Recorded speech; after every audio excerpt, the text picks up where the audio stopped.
pinangunan niyang makata.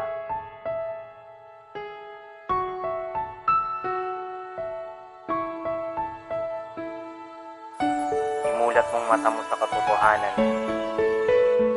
Malalaman mo kung paano kanya iniingatan. Lagi siyang nandyan, nakagabay sa'yo.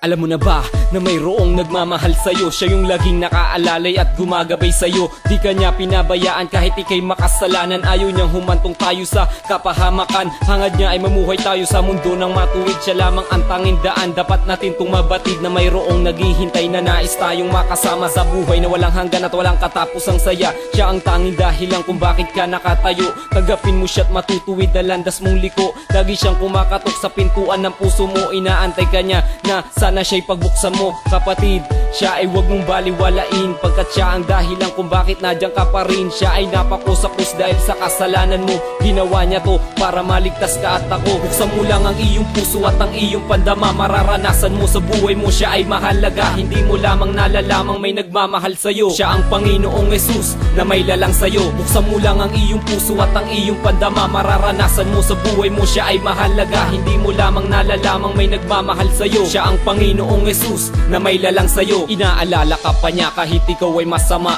Gusto niya ikay mabago at hindi na gumawa ng kasalanan na magdadala sa'yo sa kamatayan. Minamahal ka niya kaya nais niyang iyong mamalayan. Ang katotohanan na dapat mo siyang tanggapin, pagkat siya lamang ang may kayang ang sala mo'y tanggalin. Lumuluha siya kapag gumagawa ka ng mali, ngunit ang patawarin kay hindi siya nagatubili. Alam mo ba na sa kanya ikaw ay mahalaga? Ayaw niya na mapahamak kapagkat mahal ka niya. Buksan mo lang ang iyong puso at ang iyong pandama. Mararanasan mo ang kasiyahang dinudulot niya. Siya ang magbibigay sa iyong buhay ng kalakasan sa tatahakin mong daan. Ikaw ay papatnubayan ng Panginoon kahit kailan hindi ka niya iiwan. Lagi niyang inaabot ang iyong kamay upang kapitan. Buksan mo lang ang iyong puso at ang iyong pandama. Mararanasan mo sa buhay mo siya ay mahalaga. Hindi mo lamang nalalamang may nagmamahal sa'yo. Siya ang Panginoong Jesus na may lalang sa'yo. Buksan mo lang ang iyong puso at ang iyong pandama. Mararanasan mo sa buhay mo siya ay mahalaga. Hindi mo lamang nalalamang may nagmamahal sa'yo. Siya ang Panginoong Jesus na may lalang sa'yo. Mahal ka ng Panginoon, hindi mo lamang nalalaman. Lagi siyang gumagabay sa'yo't ikay iniingatan. Imulat mo ang iyong mata't gumising ka sa katotohanan na meron tayong Panginoong nakahanda tayong tulungan na makalaya mula sa pagkabiag ng kasalanan. Siya ay naparito upang turuan tayo na malabanan, at sa pagsunod sa kanya'y meron kang mapapala. At siya ang aakay sa'yo upang hindi ka madapa. Sundin mo lang ang kanyang utos at siya ay matutuwa. Makakamit mo ang biyayang sa kanya magmumula. Siya ang magbibigay sa buhay mo